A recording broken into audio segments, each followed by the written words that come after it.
오늘 증거할 말씀입니다. 누가복음 23장 26절에서 43절까지 26절. 저희가 예수를 끌고 갈 때에 시몬이라는 구레네 사람이 시골로서 오는 것을 잡아 그에게 십자가를 지어 예수를 쫓게 하더라. 또 백성과 및 그를 위하여 가슴을 치며 슬피 우는 여자의 큰 무리가 따라오는지라. 예수께서 돌이켜 그들을 향하여 가라사대 예루살렘의 딸들아, 나를 위하여 울지 말고 너희와 너희 자녀를 위하여 울라. 보라, 날이 이르면 사람이 말하기를 수태 못하는 이와 해산하지 못한 배와 먹이지 못한 젖이 복이 있다 하리라. 그때 사람이 산들을 대하여 우리 위에 무너지라 하며 작은 산들을 대하여 우리를 덮으라 하리라. 푸른 나무에도 이같이 하거든 마른 나무에는 어떻게 되리요 하시니라. 두 행악자도 사형을 받게 되어 끌려가더라. 해골이라 하는 곳에 이르러 거기서 예수를 십자가에 못 박고 두 행악자도 그렇게 하니 하나는 우편에 하나는 좌편에 있더라. 39절로 갑니다.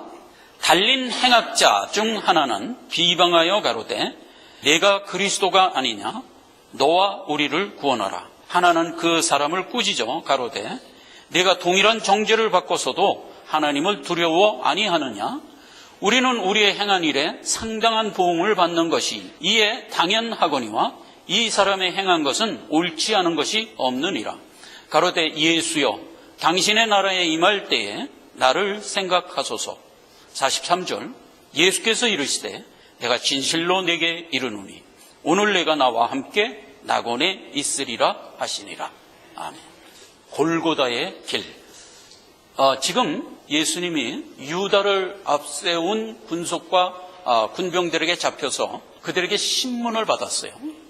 사실 신문을 받고 죄가 없는 걸 알았지만 불법으로 사형 판결을 넘겨주게 되고 지금 이 골고다의 길을 가고 계시는 겁니다.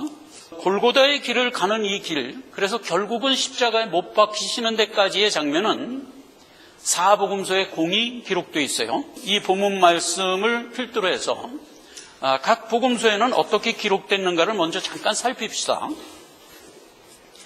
마가복음에 가면 억지로 십자가를 지게 가게 한 구레네 시몬 얘기가 나와요. 마가복음 15장 21절에 마침 알렉산더와 루포의 아비인 구레네 시몬이 시골로 와서 지나가는데 저희가 그를 억지로 같이 가게 하여 예수의 십자가를 지우고, 다른 복음서에는 그냥 구레네 시몬 이렇게 기록됐는데 마가복음에만 알렉산더와 루포의 아비인 구레네 시몬 이렇게 해서 가족을 소개합니다. 로마서 맨 마지막 장에 보면 사도 바울이 로마서를 다 끝내고 문안 인사를 할 때 루포의 가정이 살짝 나와요. 로마서 16장 13절에 주 안에서 택하심을 입은 루포와 그 어머니에게 문안하라. 그 어머니는 곧 내 어머니라. 구레네 시몬의 가족이 살짝 소개됩니다. 구레네 시몬은 십자가를 지고 억지로 갔을 당시에 약간 나이가 있었던 것 같아요. 로마서를 쓸 당시는 벌써 30년이 흐른 후거든요. 이미 구레네 시몬은 돌아가신 것 같아요. 그리고 그 아내, 이미 할머니가 됐죠. 그 아내를 사도 바울은 자기 어머니처럼 여기면서 신앙생활을 함께하고 있고 그 아들 루포도 신실한 신앙인이 되어 있다 하는 것을 이제 성경에 기록하고 있습니다. 로마 군병에게는요, 고증을 살펴보니까 이런 권위 있었다고 그래요. 형을 집행하는 과정에서 필요하면 행인 중 아무나 징집하여 그 일을 돕게 할 수 있는 권위 있다고 그래요. 십자가를 지고 가는 예수님이 아주 많이 맞아서 만신창이가 되어 있는 상태입니다. 이 십자가가 나무로 된 건데 무게가 약 23kg쯤 된다고 그래요. 이게 결코 가벼운 게 아닌데 지금 기진맥진에 있는 예수님이 그 십자가를 지고 가기에는 너무 무거운 거예요. 그래갖고 이제 가는 길이 자꾸 지체되니까 로마 군병이 마침 그 옆에 이제 건장한 구레네 시몬이 서 있었던 거라. 너 일로 나와. 그래갖고 십자가를 지워서 골고다까지 동행하게 했다 하는 얘기가 복음서에 기록되어 있는 겁니다. 여러분, 구레네 시몬을 통해서 우리가 두 가지를 확인하고 들어갑시다. 가족 모두가 신실하게 예수를 믿어서 믿음의 명문가를 이룬 것, 이상 더 큰 복이 없습니다. 이 구레네 시몬은 억지로 십자가를 지고 가는 것으로 하여 하나님의 큰 은혜 가운데 믿음의 명문가를 이루고 있는 모습을 성경이 보여주고 있어요. 억지로 십자가를 지고 갔다 하는 것은 성경이 십자가 대속 이후에 우리에게 명하는 가장 기초적인 명령 중에 하나입니다. 요거는 이제 마지막 부분에 살펴볼 거지만 억지로 십자가를 지게 하는 것, 이게 모든 성도들에게 명한 하나님의 명의 1번이에요. 그래서 이 구레네 시몬이 자기 의지와 상관없이 십자가를 지고 골고다까지 동행하는 이 일을 말하자면 여기에 재현시켜 주시는 거예요. 그래서 우리 모두는 나의 십자가를 지고 이 길을 함께 동행하는 자로 지금 부름받았다는 사실을 여기서 일단 확인을 하셔야 됩니다. 예수님이 십자가를 지고 가는데 많은 예루살렘의 딸들, 큰 무리가 가슴을 치고 울면서 쫓아갔어요. 그랬더니 예수님이 그들을 향하여 나를 위하여 울지 말고 너와 및 너희 자신을 위하여 울라. 교훈의 말씀을 그 상황에서 주는 겁니다. 보라, 날이 이르면 사람이 말하기를 수태 못하는 이와 해산치 못한 이와 젖을 먹이지 못한 자가 복이 있다. 날이 이르면 그때에 사람들이 산들을 나를 덮으라 해서 환란에서 자기를 가리우라 명할 거고, 31절에 푸른 나무에도 이와 같이 하거든 마른 나무에는 어떻게 되리요? 라는 의미심장한 말씀을 해줘요.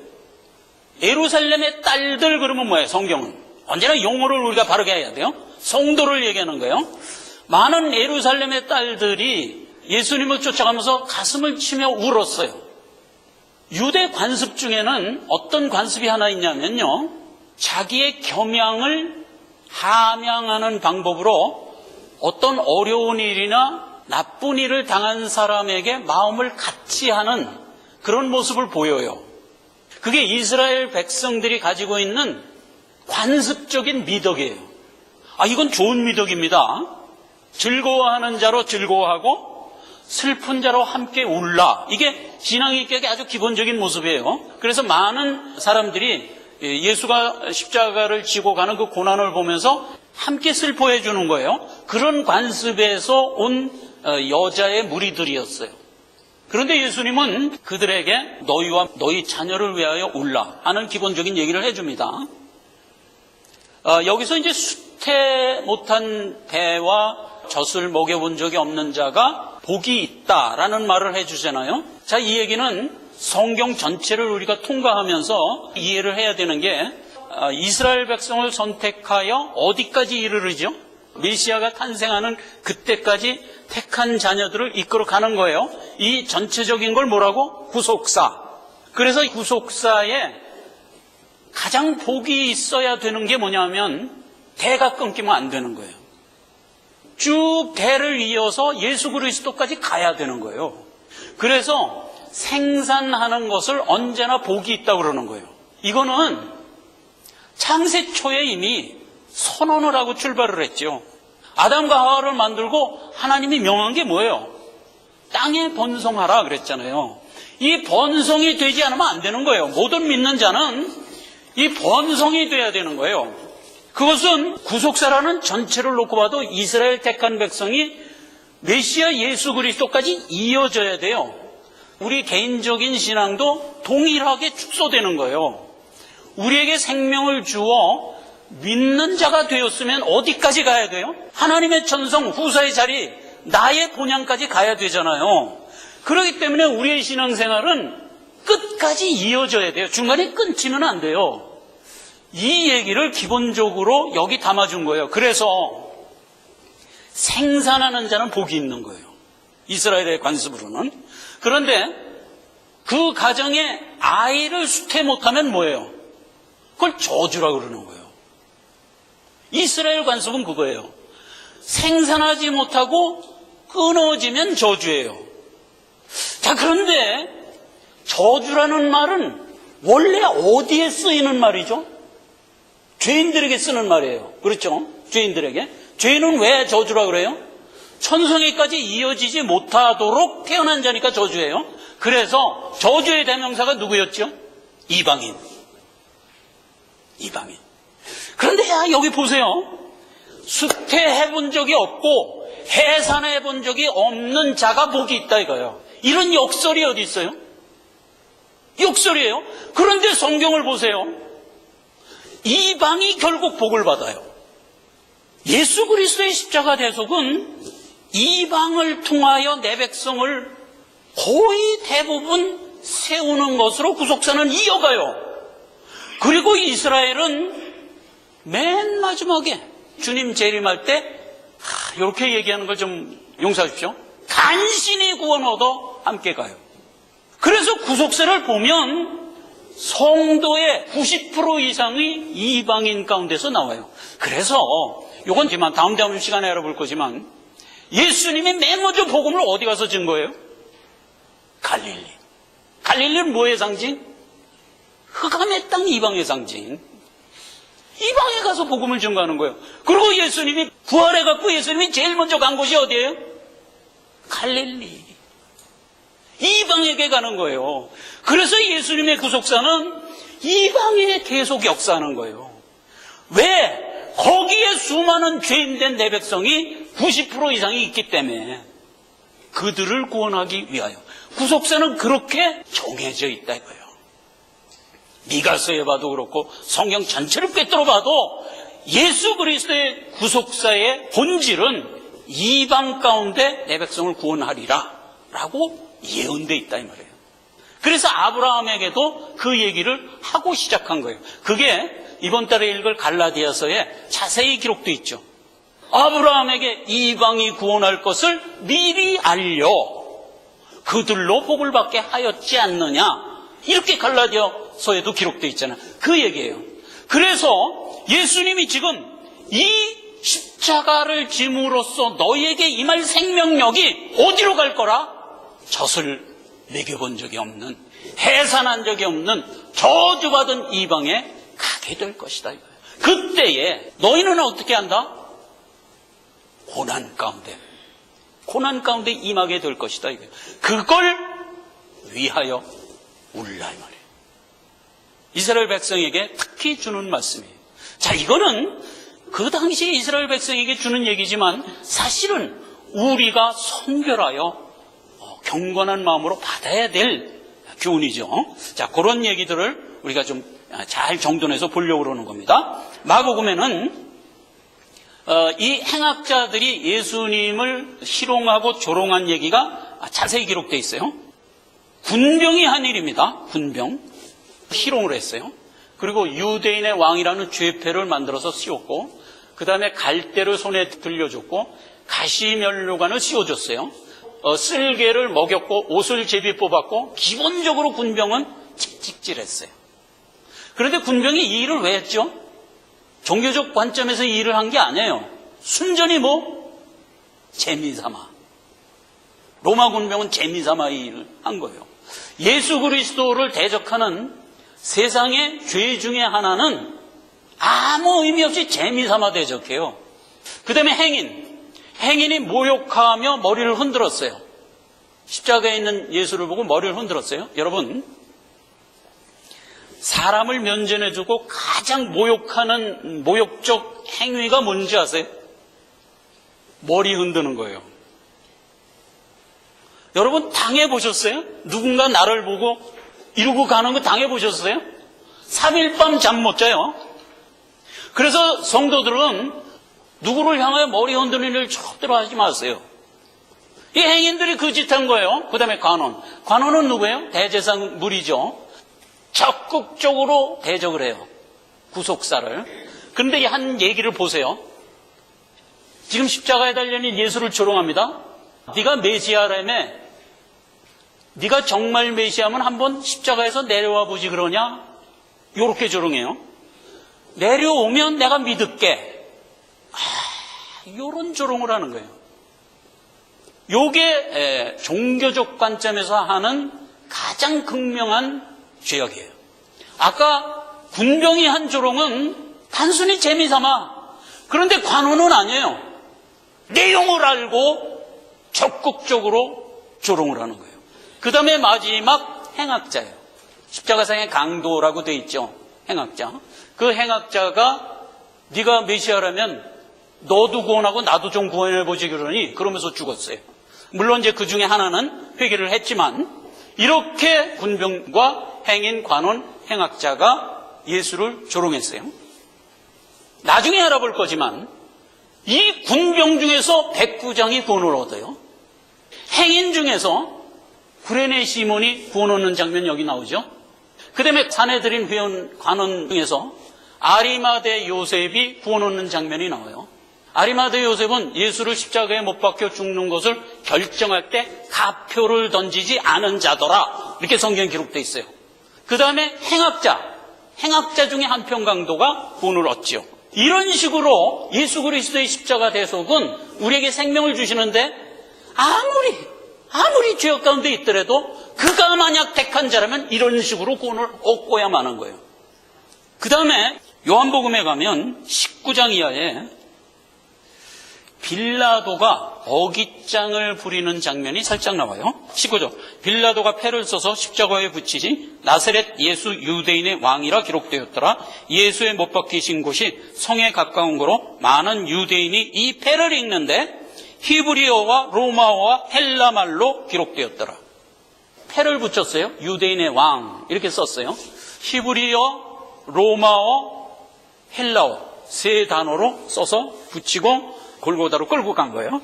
그랬더니 대제사장 무리들이 유대인의 왕이라 쓰지 말고 자칭 유대인의 왕이라고 고치소서 하고 이제 빌라도에게 항의하니까 빌라도가 일축을 해버리죠. 내 쓸 것을 썼어. 빌라도는 예수가 죄가 없는 걸 사실신문을 통해서 알았죠. 그랬는데 자기 육정이 약해서 예수를 십자가에서 넘겨줬다는 거 지난 시간에 알아봤죠. 대제사장 무리들이 겁박을 하는 바람에 로마 정부에 투손 올까 두려워서 결국은 사형언도를 하고 말았어요. 그러고 나니까 빌라도가 자존심이 상했겠어요? 안 상했겠어요? 상했단 말이에요. 그래서 속으로 부해가 나 있는데 이런 식으로 대제사장이 싫어하는 예수에 대한 유대인의 왕이라는 글을 일부러 세 단어로 써서 붙인 거예요. 그때 대제사장 무리가 여축 없이 항의를 하죠. 그랬더니 빌라도가 그 항의를 일축하고 내 할 걸 했어. 이 내용이 예수 그리스도를 정의하는데 이사야서 43장 15절에 보면 나는 여호와 너희의 거룩한 자요 이스라엘의 창조자요 너희의 왕이니라. 이렇게 해서 거룩한 하나님 그리고 창조자라는 건 뭐예요? 만물을 창조한 것만이 아니라 우리를 구원하여 생명 준 자, 구속자라는 뜻과 포함되는 얘기예요. 그러니까 예수는 하나님, 우리를 구속한 창조자, 그리고 왕. 빌라도가 대제사장 무리들에게 표했다 이거죠. 예수님이 지금 십자가에 못 박혀 가는 이 길에서 얼마나 그 강포에 눌려서 끌려간다라고만 자꾸 생각한다고. 그런데 아니에요. 예수님은 이 와중에서도 예루살렘의 딸들을 향하여 교훈을 잃지 않았고 한평 강도에게 구원을 베푸시면서 이 길을 가요. 예수님이 십자가를 지고 죽으시는 이 길은 철장 권세를 갖고 구속사를 이루려 가시는 발걸음이에요. 이걸 안 살피고 다만 너무 안 됐다, 너무 불쌍하다 쪽으로 가면 안 돼요. 그러면 여기 예루살렘의 딸들아가 되는 거예요. 아니에요. 우리가 바로 알아야 되는 것은 절장 권세를 갖고 사단을 격파하러 가는 거예요. 시편 68편 16절에는 이렇게 기록되어 있어요. 주께서 높은 곳으로 오르시며 사로잡힌 자를 끌고 선물을 인간에게서 또는 패역자 중에서 받으시니 여호와 하나님이 저희와 함께 거하려 하심이라. 사로잡을 자를 사로잡고 사람들에게 선물 주려 가는 거예요. 지금 이 얘기를 에베소서에는 아주 알아듣기 쉽게 해석을 했어요. 에베소서 4장 8절 그러므로 이르기를 그가 위로 올라가실 때 사로잡힌 자를 사로잡고 사람들에게 선물을 주셨다 하였도다. 올라가셨다 하였은즉 땅 아래 곳으로 내리셨던 것이 아니면 무엇이냐? 내리셨던 그가 곧 모든 하늘 위에 오르신 자니 이는 만물을 충만케 하려 함이라. 예수님이 지금 십자가를 지고 사망의 자리까지 내려가는 것은 강포에 눌려서 죽는 게 이전에 그 가장 낮은 자리가 어디예요? 사망의 자리죠. 그 가장 낮은 자리에 내려가서 사단을 결박하고 거기에 볼모 잡혀 있는 내 백성을 구원하여 선물을 주려고 가는 거예요. 이 부분을 보지 않고 예수님 너무 불쌍하다, 슬프다 하면 안 된단 말이에요. 이걸 보라는 거예요. 그리고 예수님이 거기 가서 그러니까 십자가에 못 박혀 죽으시고 낮은 데까지 내려가서 사단을 결박하고 올라온 실질적인 내용을 들어가 보란 말이에요. 우리에게 선물을 줬다고 그러는데 무슨 선물을 줬을까? 두 가지 선물이 있어요. 봐요. 갈라디아서 5장 24절. 그리스도 예수의 사람들은 육체와 함께 그 정과 욕심을 십자가에 못 박았다 이 말이에요. 예수가 십자가에 못 박힘으로 자기 백성의 정과 욕심을 십자가에 못 박으러 가는 거예요. 못 박으러 가는 거예요. 여러분, 정과 욕심이 뭐라고 그랬어요? 정사, 정과 욕심, 브라스페미 뭐예요? 죄래니까. 그러니까 죄를 십자가에 못 박으러 사실은 간 거예요. 그러니까 우리의 죄는 예수님이 십자가에 못 박힐 때 함께 못 박힌 거예요. 그래서 어떻게 됐어요? 죄가 죽었다고요. 그걸 신학적 용어로 뭐라 그런다? 죄사함. 누구의 죄를? 자기 백성의 죄를. 모든 만인의 죄가 아니고 여기 있는 여러분과 및 예수 그리스도의 자녀의 죄를 십자가에 꽉 못 박은 거예요. 하나님이 하신 거예요. 우리도 모르는 사이에 내 죄가 십자가에 못 박혀버린 거예요. 그 일 하나. 또 하나가 있어요. 마태복음 8장 17절.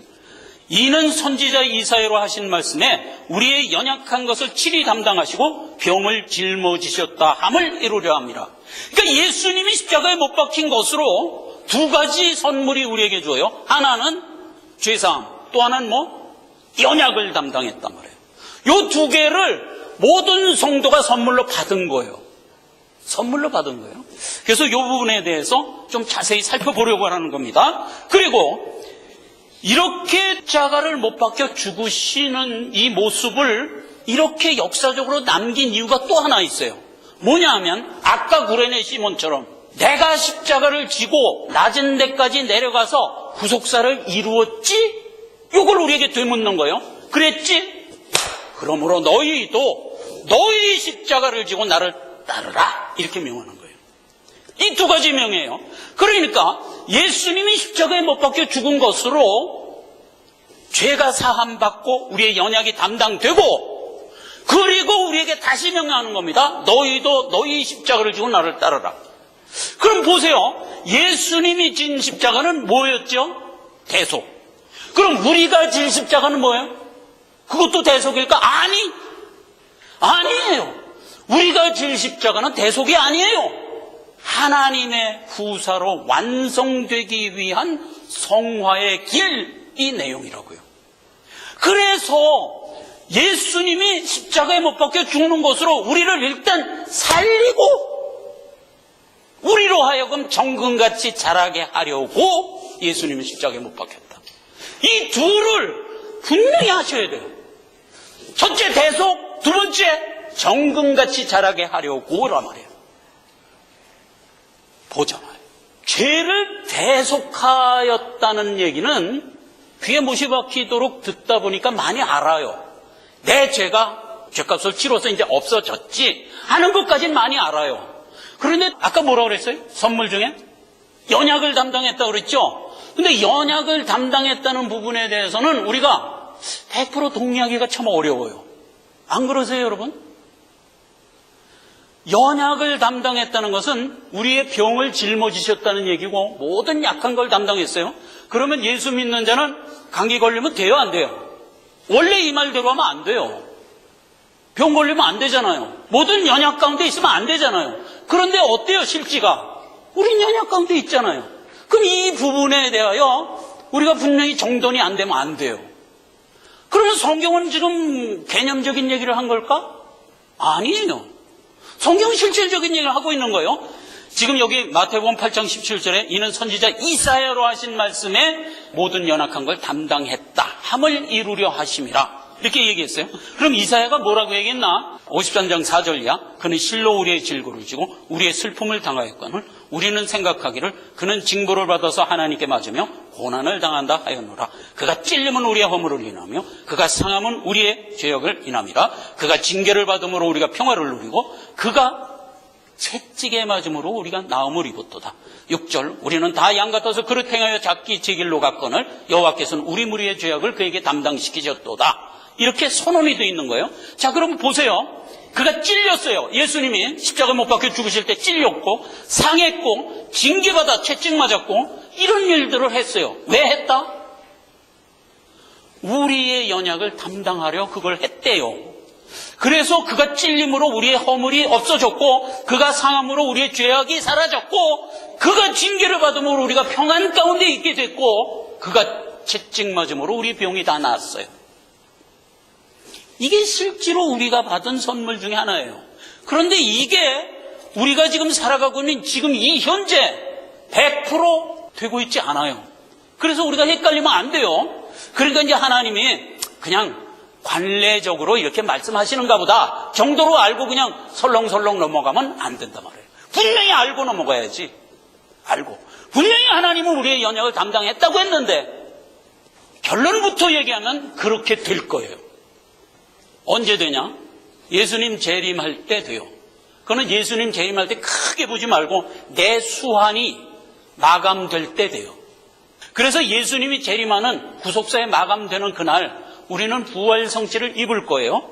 그러면 내가 받은 부활성체가 이것이 다 이루어진 상태의 연약 없는 몸이 돼요. 그리고 로마서 10장에 뭐라고 돼 있어요? 우리를 구원할 때 1차 영부터 구원하고 2차 주님 재림할 때 몸 구원하겠다 이렇게 나누어줬던 거 아니에요. 그래서 우리의 몸이 입고 있는 연약은 예수님 재림할 때 완전히 성취되는 거예요. 그때 완전히. 그래서 계시록을 끝내면서 계시록 21장 4절에 보면 계시록을 끝내면서 완전히 성취된 모습을 이렇게 기록하고 있어요. 모든 눈물을 그 눈에서 씻기심에 다시 사망이 없고 애통하는 것이나 곡하는 것이나 아픈 것이 다시 있지 아니하리니 처음 것들이 다 지나갔습니다. 이렇게 될 거예요. 그럼 여기 보세요. 모든 연약이 없는 자가 되어 있어요. 그래서 예수님이 십자가에 못 박힌 그 선물이 온전히 우리에게 성취되는 것으로 지금 기록하고 있어요. 자, 그러면 이거는 재림 때만을 위한 얘기냐? 아니에요. 우리는 영이 살림을 받아서 지금 영이 산 상태, 그러니까 생명 가진 자로서 어디를 향해 가고 있어요? 나의 본향, 후사의 자리를 향하여 가고 있어요. 천성을 향하여 가고 있어요. 그걸 성화생활이라고 그래요. 그럼 우리의 성화생활 중에는 죄된 몸을 입고 사는 모습이에요. 그런 우리에게 하나님이 어떤 식으로 연약을 담당해 줬냐? 기본적으로 우리의 연약한 육신에 기본적으로 강건함을 입혀서 데려가 주세요. 이게 모든 성도가 받는 가장 기본적인 복 중에 하나예요. 요한 3서 1장 2절입니다. 주님이 우리에게 하신 기도예요. 사랑하는 자여, 내 영혼이 잘된 같이 내가 범사에 잘되고 강건하기를 내가 간구하노라. 이게 기본적으로 받은 우리의 복이에요. 여러분, 예수 믿는 자는 그냥 잘 가지고 성실하게 평생을 살아간다면 절대로 지지멸렬하며 살지 않아요. 가장 일반적인 복이기 때문에 그래요. 그러면 이것만이냐? 그러면 예수 믿는 자는 전혀 고난도 없냐? 아니에요. 그건 또 아니에요. 계속 보자 말이에요. 성화생활의 목표는 뭐예요? 그리스도의 장사한 분량까지 자라는 거에 목표예요. 그럼 우리의 영이 자라게 하기 위하여 필요한 것들을 우리에게 주지요. 그 필요한 것 중에 하나가 고난이에요.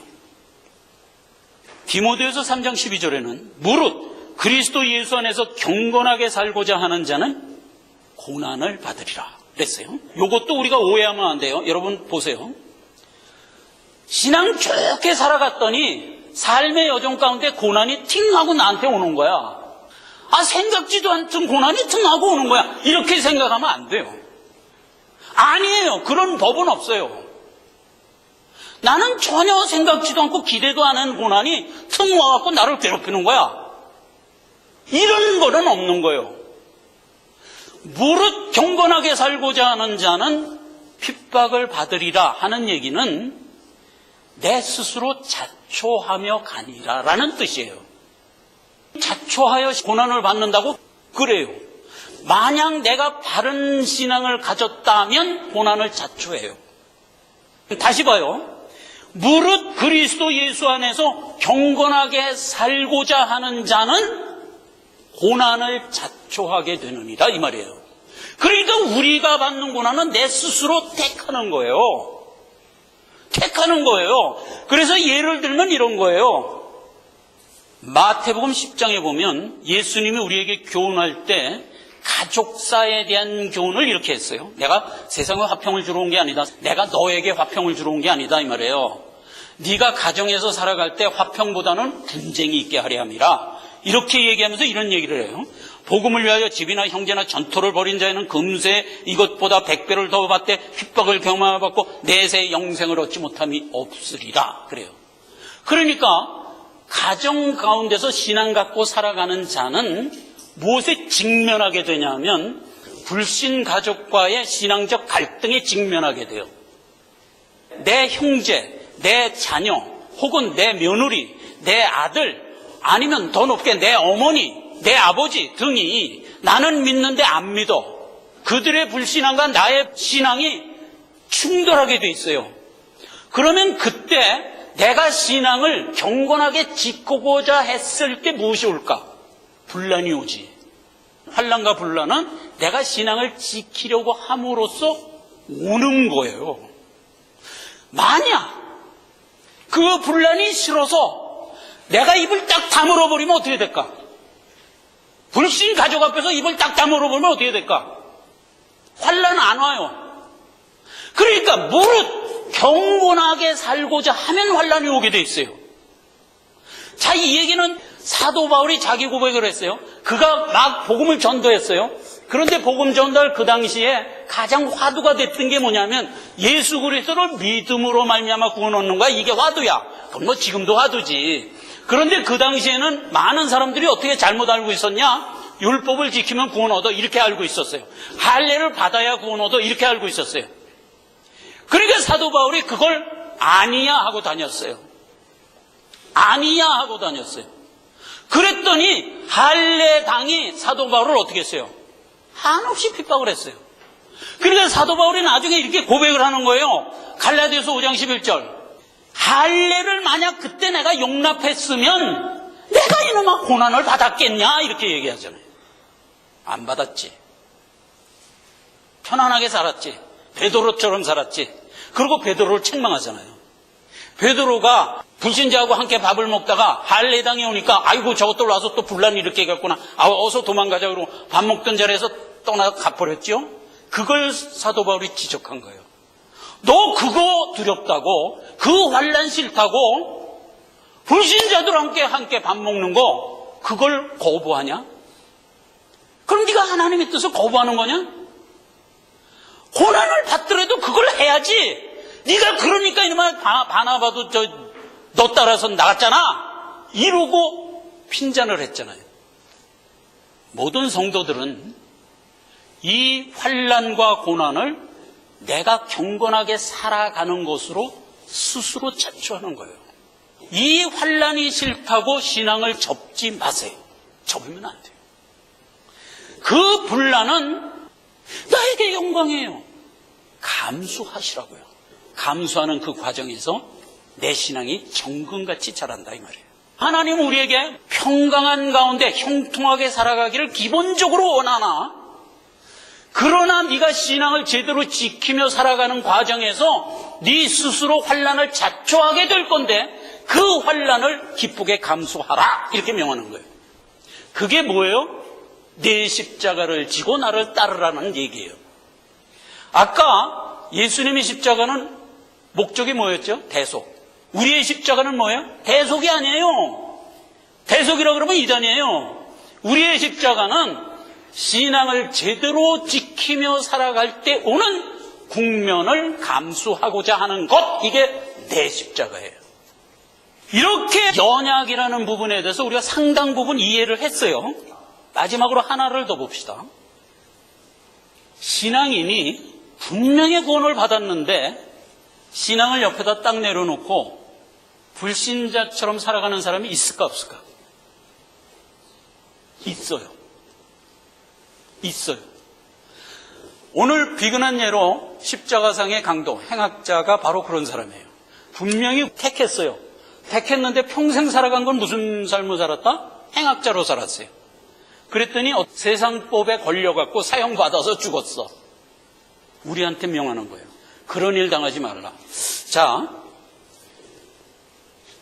성경은 그런 예를 3번 우리에게 보여줘요. 여기에게는 행악자가 하나고 또 하나 고린도서에 가면 이런 사람이 있어요. 고린도전서 5장 5절, 이런 자를 사단에게 내어줬으니 이는 육신은 벌하고 영은 주 예수의 날에 구원 얻게 하려 함이라. 이게 누구를 향하여 한 얘기예요?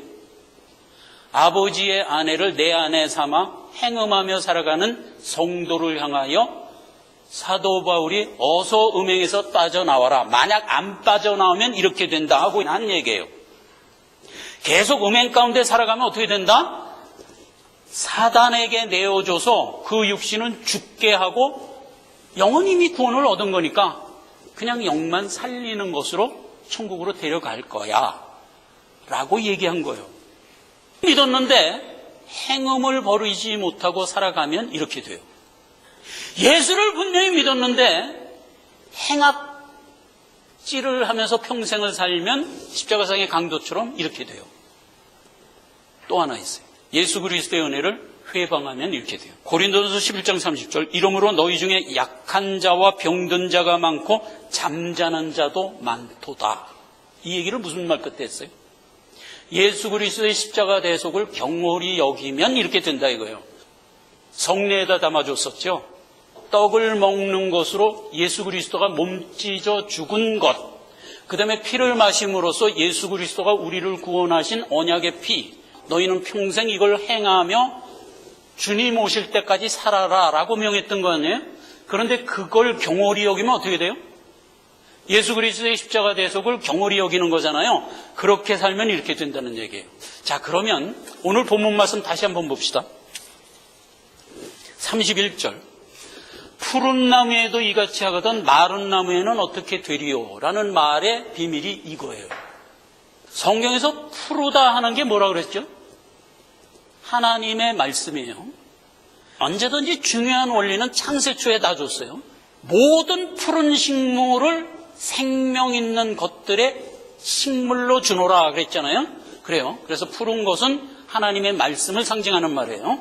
자, 그런데 푸른 나무 아래서라는 얘기는 뭐예요? 하나님이 우리에게 주신 말씀 아래서 불신으로 살아가면 이런 얘기예요. 예레미야서 3장 6절에 경고로 우리에게 이렇게 줬어요. 요시야 왕 때 여호와께서 또 내게 이르시되 내가 배역한 이스라엘의 행한 바를 보았느냐? 그가 모든 높은 산에 오르며 모든 푸른 나무 아래 가서 거기서 행음을 하고 있는도다. 누구한테 한 얘기예요?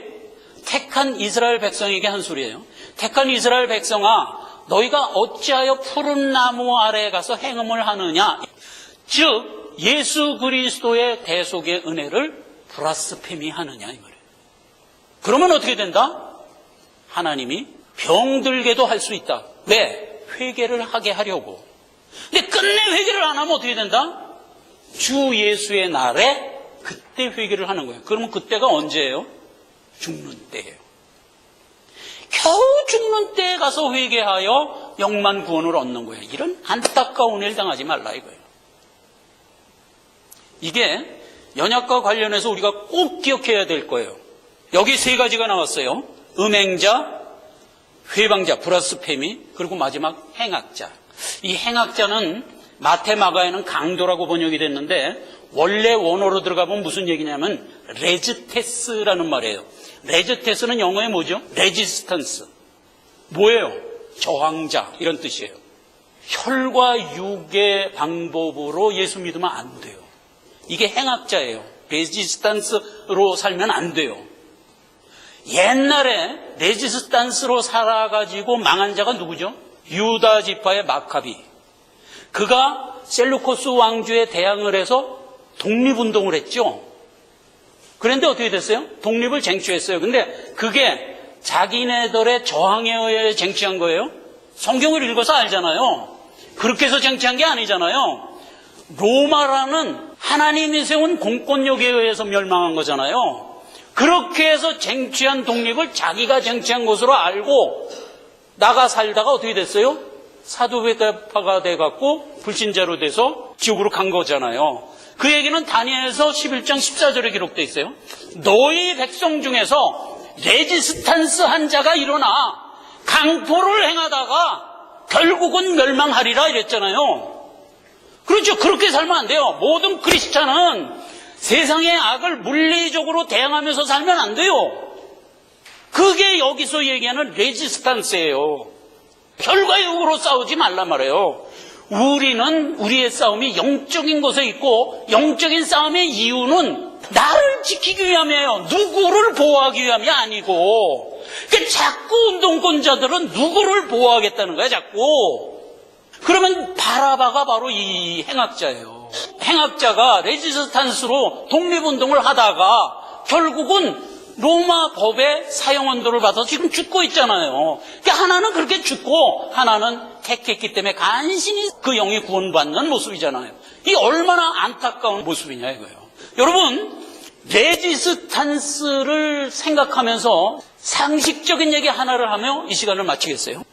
우리가 흔히 보수 진보라는 말 하죠. 정확하게 분류하려면 이렇게 해야 돼요. 정통 변질이에요. 진리 자체의 모습, 이걸 정통이라고 그래요. 그러면 뭘까? 신앙으로는 십자가의 도, 이게 정통이에요. 그런데 이 십자가의 도에서 자꾸 살을 붙이고 다른 이론을 껴묻혀서 나가는 걸 뭐라고 그래요? 변질. 그래서 정확한 용어를 쓰면 어떻게 써야 되냐면 오도독스냐 리버럴이냐 이렇게 쓰는 거예요. 그러면 이건 상극적인 개념이에요. 일직선상의 개념이 아니에요. 상반된 개념이에요. 옳은 것이냐 그른 것이냐에 대한 개념이에요. 그게 왜 리버럴이라고 그랬냐? 성경에서 죄를 뭐라고 그랬어요? 내 소견에 좋은 대로 사는 것, 이걸 죄라고 그러잖아요. 자유주의. 그래서 신학도 변질된 신학을 뭐라고 그래요? 자유주의라고 그러잖아요. 그래요. 이렇게 구분하는 것이 바른 구분이에요. 오도독스냐 리버럴이냐, 오도독스냐 코럽션이냐, 그 다음에 진보냐 보수냐라고 구분하는 것은 역동적 구분 방법이에요. 이거는 생장, 자라난다는 데서 오는 구분법이에요. 그래서 보수 그러면 컨서비즘, 이게 보수예요. 그런데 이 보수가 인간 사회에서는 여러 가지 환경에 의하여 개량이 돼요. 그래서 개량이 되는 걸 어드밴스라고 그러고, 그렇게 해서 마침내 개량된 또 하나의 모습으로 나아가는 것을 리폼이라고 그래요. 보수냐 진보냐 하는 것은 이거는 우리가 취해야 할 거예요. 우리가 바른 신앙을 가졌으면 우리는 우리 자신을 키워나가야 돼요. 그래서 자꾸 어드밴스 시키고 결국 리폼해서 그리스도의 장성한 분량까지 가야 돼요. 신앙적으로도 그렇지만 사회적으로도 동일해요. 그래서 진보 보수를 이렇게 분명히 구분해서 볼 줄 알아야 돼요. 이게 완전히 변질된 무리들을 진보야 그러고 따라가면 안 돼요. 이 멍청이에요 이건. 그걸 모르고 따라간 게 여기서 뭐예요? 행악자, 레지스탄스란 말이에요. 성도들은 절대로 이런 일에 발을 디디면 안 된다. 자, 십자가 대속에 하나님의 은혜를 살피면서 이제 부수적인 이론들을 우리가 살펴봤습니다. 기도하겠습니다. 아버지 하나님 은혜를 감사합니다. 하나님께서 우리에게 생명 주시고 소망을 향하여 나갈 수 있도록 인도하십니다. 이 모든 여정 가운데 우리가 받은 복이 이토록 실패 없이 하나님의 능력 아래 있게 됨을 감사를 드립니다. 십자가 대속을 통해서 바른 성정을 갖게 하시고 바른 이해를 갖게 해서 잘못된 길로 들어서지 않도록 이끄시며 역사하옵소서. 예수님의 이름으로 기도했습니다. 아멘.